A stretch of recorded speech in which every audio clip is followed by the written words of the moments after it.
It's time to feel the rage. Welcome to another Calgary International Film Festival special edition.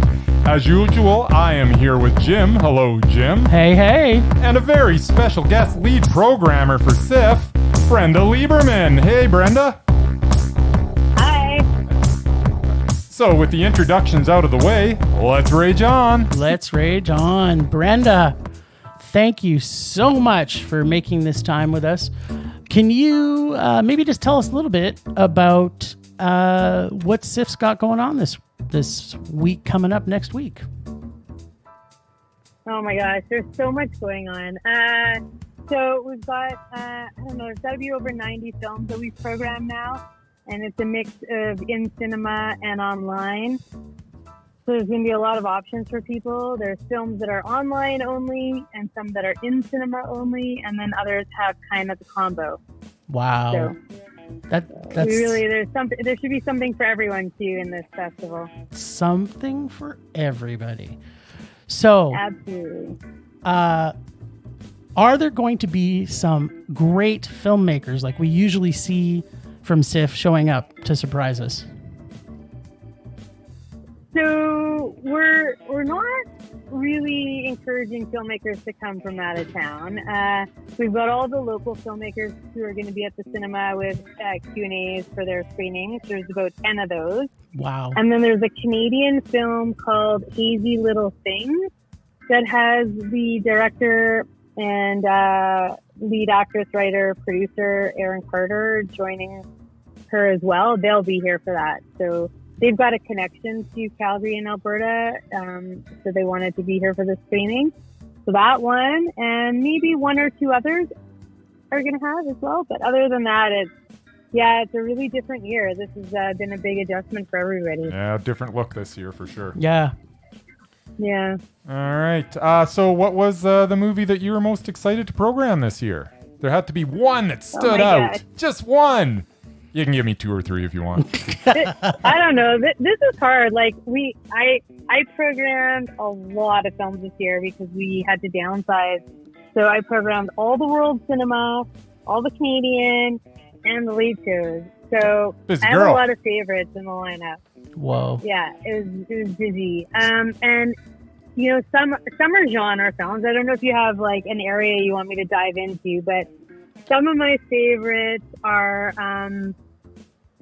There's definitely this French film called Jumbo that is an in-cinema only one. We're both excited about that. We will be in the audience. audience. In love with an amusement park? Okay, good, yeah. That was the film we had booked originally at CIFF, and then we couldn't go online with it when we shifted gears. So it's really exciting that we were able to show it here at CIFF this year in cinema. And I hope people embrace it. It's all of its quirkiness. That's cool. Okay. My heart can't beat unless you tell it to. Okay. Oh, we're looking forward to that too. Yeah, we're seeing that too. We will also be in the audience for that. Okay, great. Yeah, I know a lot of the ones I'm naming are actually in cinema ones. And, you know, a lot of the genre films particularly are a little bit more on the subtle side. Like you know, some people might be used to maybe a midnight style film where something is going to really come at you, or it's really like loud or energetic. But a lot of the films this year are really different, and part of it is because, you know, there's a change in vibe in the festival, and I thought that this was a good year to really, like, you know, change up what some of the programs look like.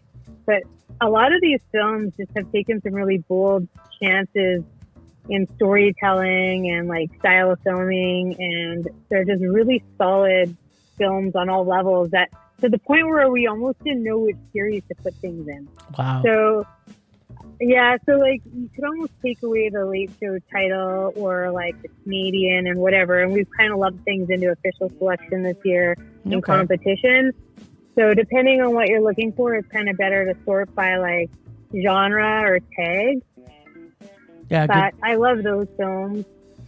Yeah, you know, if you want something really different, sorry to interrupt, there's a really fun film. Like, if you guys are in the mood for a comedy, I really love this film, Eat Wheaties. Oh, Eat Wheaties. Yeah. Yeah. Murray's very excited about Murray's that. super excited about that one. Yeah. Yeah, I think everyone needs some humor. So, like, Absolutely. that's a good awkward comedy. Yeah, this is a time where humor is important, right? Yeah. Violation is a really powerful first feature by a duo, director, writer, producer team. Madeline, one of the directors, is also the lead, and it's a talent to watch, micro budget film, and it's fantastic. It's dark, and there's definitely some warnings for people on some of the content, but it's really, really well done. I think we'll have to check that out. Yeah, I think Bryce and I are drooling right now. There's it's like that sounds everything that we love. So we'll save that for when we're streaming a little later at night. Yeah, exactly. Yeah. So but yeah, I recommend. Yeah, what were you gonna say? I was just gonna say. So one of my favorite genres is ladies who kick ass and punch dicks. Is there any that might fit into that category that I should definitely go and see? Well, definitely Violation has a kick-ass woman. It is a revenge film. That's right. So she kicks ass and punch some dicks? Yep. I'm not going to go into details. All right. Fair well, we don't enough. need to see the detail. You've just made my day. Yeah. But I don't know. Honestly, there's a ton of films with powerful leads throughout. I almost had to check and make sure oh my God, there's there's a ton where women are the focus or directing or just in really great roles. So I think it's a good year for cinema, and absolutely nothing was compromised this year in our programming to bring online and in cinema, for whatever fears some festivals might have had that, we didn't know, people didn't know if there was going to be enough content or films were going to be done in time. There's so much good stuff. And it's I could have programmed another dozen films easily. Sweet. So I'm really happy with the World Cinema lineup. So I think check out as much of that as you can. I always do. Yeah, we're big World Cinema fans. I kind of ignore the Americana side. I think I could probably speak for Bryce. We focus on world first. I don't ignore it like Jim does. Yeah, but I kind of I dabble in it a little bit. Yeah. But I'm all about the world cinema. You guys, there's a lot that I could tell. Not that I should hear this show right now to your things that you two would like, but yeah, you should check out the Korean film Me and Me. Yep, we're there. Really we're there too. One. Yeah, it's on our list. Cool. Okay. Yeah, there's a lot of good stuff in the lineup. So with this being a COVID year, with you, normally your big thing is going to see a bunch of festivals. So this year you didn't get that opportunity. Did you find it harder to get the real vibe that you could bring some great stuff to CIFF this year? Yeah, that was hard at first, and I was quite stressed about it because I had to really change how I approached the films, just having watched everything as screeners as opposed to in cinema. But there is some for sure from Sundance. So I did get to go to Sundance in person.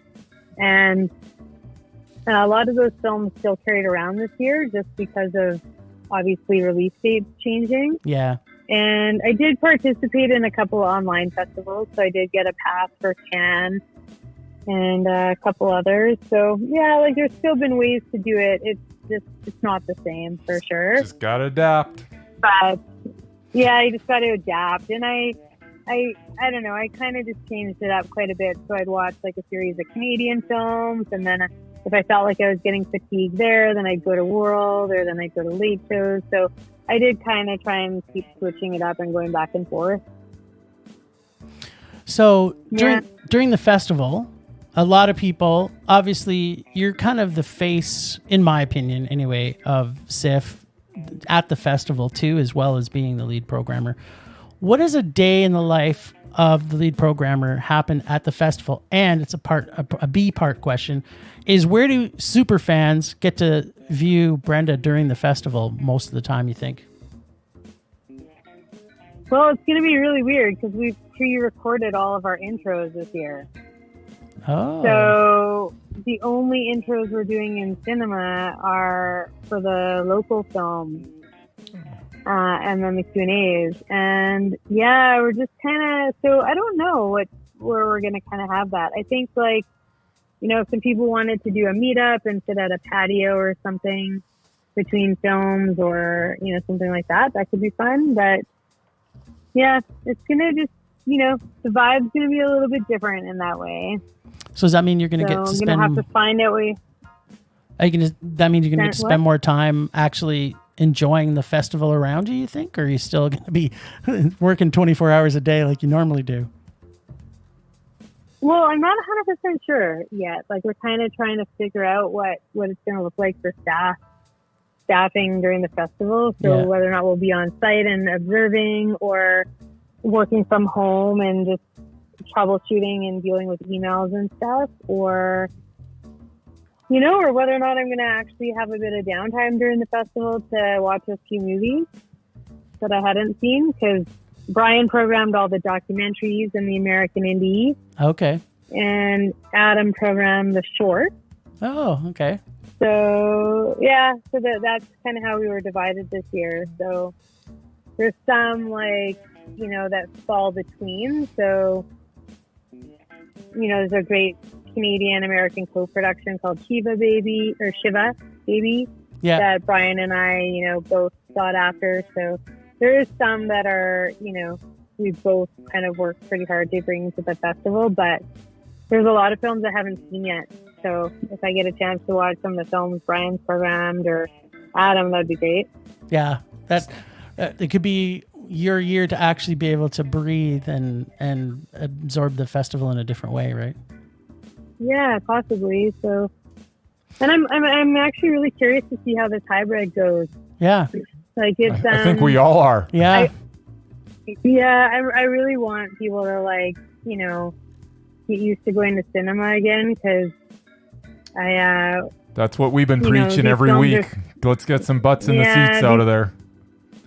Yeah, these films are really meant to be experienced on the big screen with the audience around you, and online is going to be great too, where people can have flexibility and new audiences can see what we've got. But yeah, I am looking forward to watching a film in cinema for sure. Absolutely. Well, one of the things that we know, just even from looking at some of the titles, some of them are selling out for the cinema shows. So this is a good sign for me too, that we tried to get into some other ones that we couldn't get into, and they're already sold out. So the message that I kind of want to push out there is, people, if there's a movie you want to see in the theater, get your tickets right away, right? Yeah, I think so for sure.